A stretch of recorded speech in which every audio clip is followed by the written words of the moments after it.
Analyze the beam shown in figure by using the stiffness matrix method. Here this one is overhang. A small portion of the beam is extended beyond the support over a length of 2 meter with moment of inertia I and is subjected to a load of 40 kilonewton at the free end.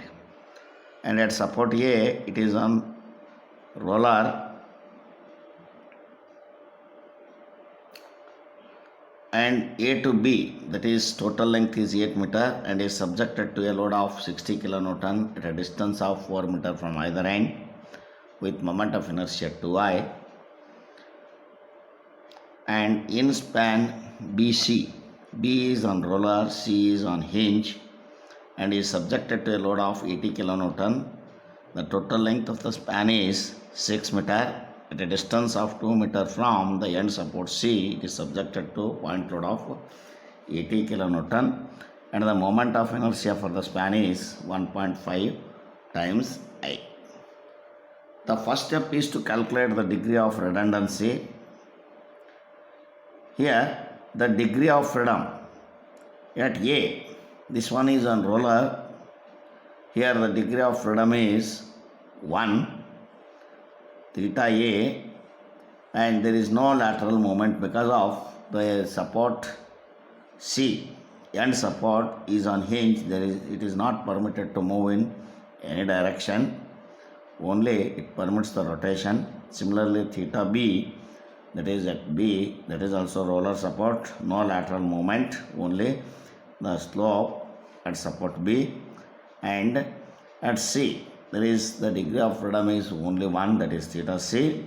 Therefore, the degree of redundancy is 3, that is theta A, theta B, theta C. Consider theta A, theta B, theta C as the redundants or unknowns. The next step is to calculate the fixed end moment. Here, this span A to D, that one is overhang. We will convert that. First we have to consider span AB, MFAB due to the load. Here the load acting is at the center.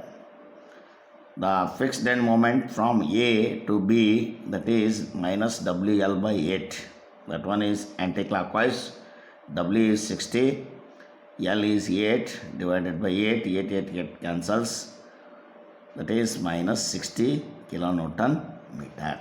Similarly, MFBA, that one is clockwise, that is WL by 8, that is plus 60 kilonewton meter. Then in span BC, it is subjected to point load of 80 kilonewton at a distance of A equals 4 meter, B equals 2 meter. Then MFBC, that is anti-clockwise, WAV square by L square, that is anti-clockwise, that is negative, minus 80 into A is 4, B is 2 divided by L, 2 plus 4, 6, that is minus 80 into 4 into 2 square by 6 square. By simplification, that is minus 35.56 kilonewton meter.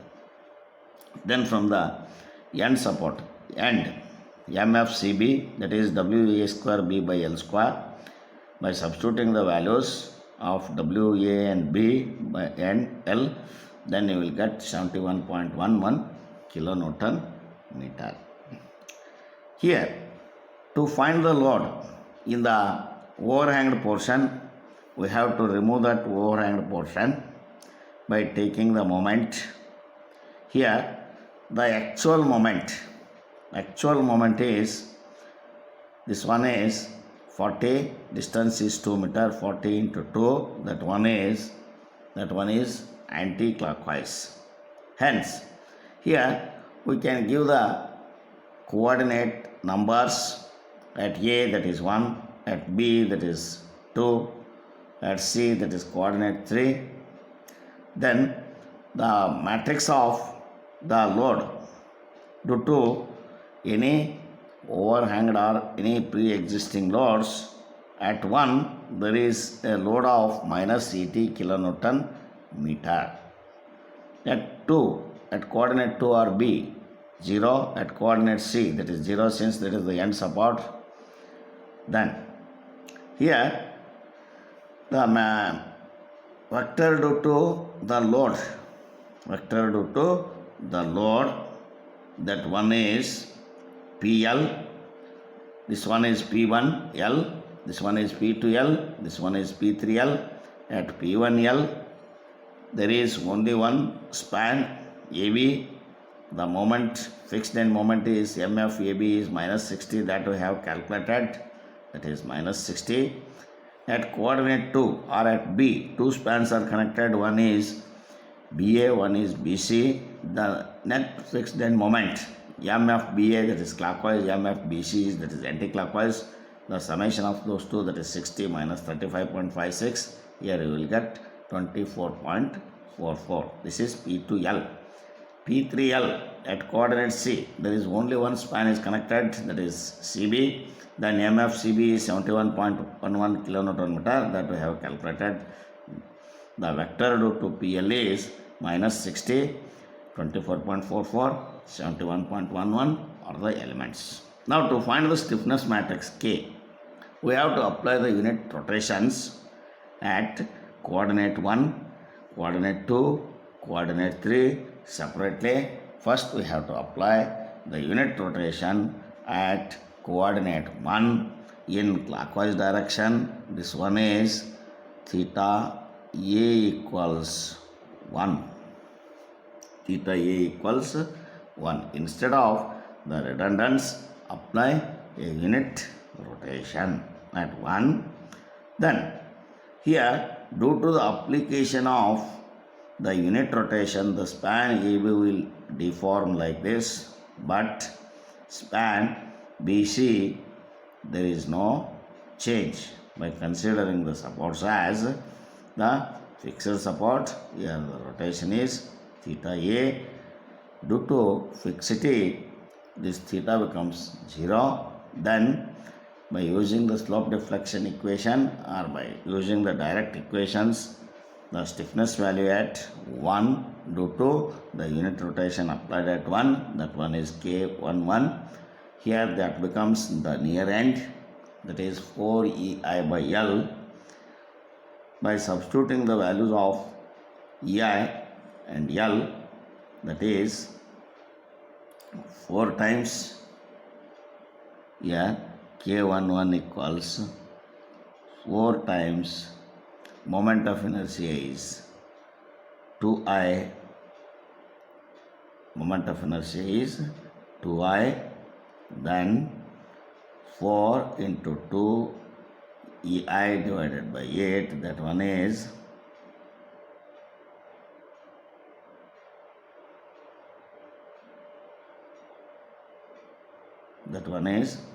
4 into 2, 8 divided by 8 get cancels. Then K21, here at coordinate 2, due to the unit rotation applied at 1, that is the far end, that is 2EI by L, 2 into 2EI by 8, that one is EI by 2 after simplification. Here there is no effect, hence K31 becomes 0. That is the stiffness value at 3 due to the unit rotation applied at 1 equals or becomes 0. Now we can apply the unit rotation at 2. First we have to calculate K12. Here, due to the unit rotation applied here, this will undergo deformation in span AB, and in span BC this will undergo deformation like this. Therefore, K12, that is the displacement or the stiffness value at 1 due to the unit rotation applied at 2, that is K12, that one is that this becomes the far end from coordinate 2. Therefore, K12 equals 2EI by L. Here, moment of inertia is 2I. Therefore, 2 into 2, 4EI by L, that is 8. That one equals EI by 2. At 2, that is stiffness value at 2, due to the load applied at 2, that is K22. Here there are two spans, one is BA, one is BC. Therefore, we have to consider both the spans. Here for span BA, that becomes near end 4EI by L. The moment of inertia for this span is 2. Therefore, 4 into 2 EI divided by 8 for span B to C. For span B to D, that is 4 EI by L, the moment of inertia is 1.5 times I. Therefore, 4 into 1.5 divided by 6. That one is here after simplification K22 becomes 2EI. Then at 3, due to the unit rotation applied at 2, that is K32. For span C to B, this becomes near a far end, that is 2EI by L. 2 into moment of inertia is 1.5 times I. Therefore, 2 into 1.5 EI divided by L is 6. Therefore, that is EI by 2. Now, we can apply the unit rotation at 3. Then, due to the application of the unit rotation at 3, that is, here there is no effect of the unit rotation in span at 1 due to the unit rotation applied at 3, K13 becomes 0. At 2, this will undergo deformation by applying the unit rotation in clockwise direction. That one is K23. K23 equals, here this one becomes the far end. Then 2EI by L, here moment of inertia is 1.5 times I. Therefore, 2EI into 1.5 divided by 6, that one is EI by 2. Then K33, here this becomes the near end, that is 4EI by L. Here the moment of inertia is 1.5 times I. Therefore, 1.5 into 4 divided by 6, that one is EI.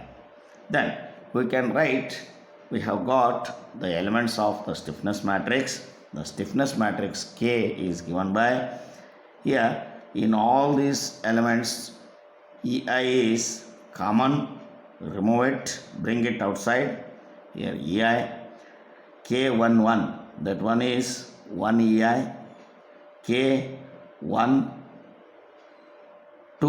that one is EI by 2, EI is common, 1 by 2, K13, that one is 0, K21, that is 1 over 2 EI by 2, EI is common, K22, that is 2 EI is common, 2, here K23, that is EI by 2, K31, that is 0, K32, that is EI by 2, hence half, K33, that is 1 over 1, EI is common. Now we have got the stiffness matrix.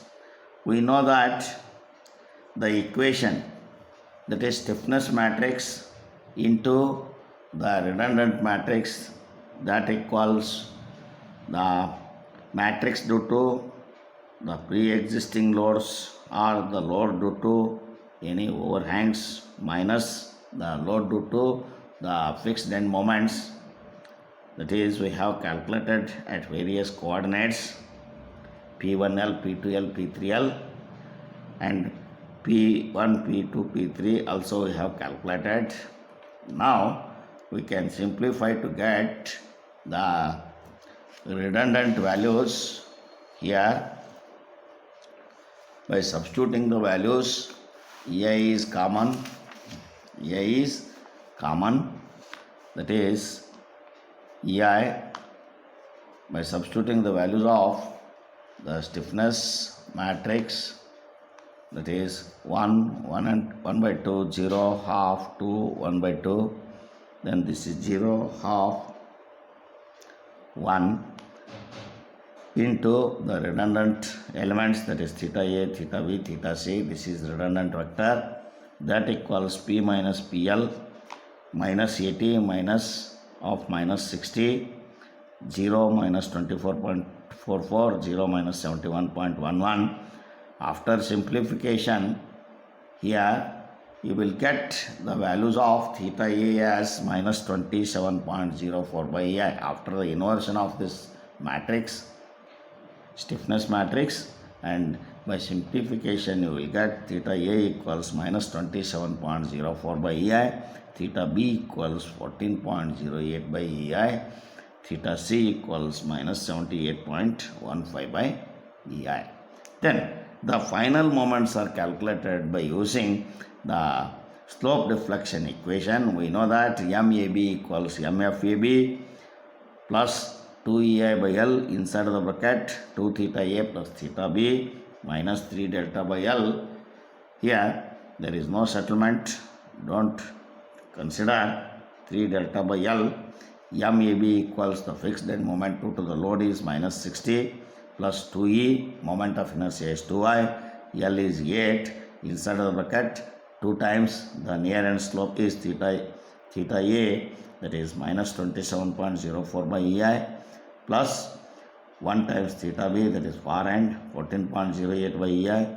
Then after simplification, here you will get MAB equals minus 80 kilonewton meter, MBA, that is the fixed end moment is 60 plus 2E, moment of inertia is 2I by L, that is 8, inside of the bracket 2 times the near end slope, that is 2 into theta B is 14.08 by EI, then plus theta C, that is minus 78 point, that one is far end slope, that is minus 27.04 by EI. After simplification, MBA becomes 60.56 kilonewton meter, that is clockwise. Here this one is anti-clockwise, this one is clockwise. Then MBC, that is MFBC, that is fixed end moment due to the applied load, that one is minus 35.56 plus 2EI by L, 2E, the moment of inertia is 1.5 times I divided by L, that is 6, inside of the bracket 2 theta C, 2 theta B, that is 2 into 14.08 by EI, theta C, that is plus theta C is minus 78.15 by EI, that equals minus 60.56 kilonewton meter. Then MCB is MFCB, that is 71.11, that is the fixed end moment, plus 2E into moment of inertia 1.5 times I divided by L, that is 6, inside the bracket 2 theta C is minus 78.15 by EI, 2 into minus 78.15 by EI, plus theta B 1 times, that is 14.08 by EI. Here that is the end support, hence the final moment should be equal to 0. Here by observing that we will get the value of the final moment at end support C is 0.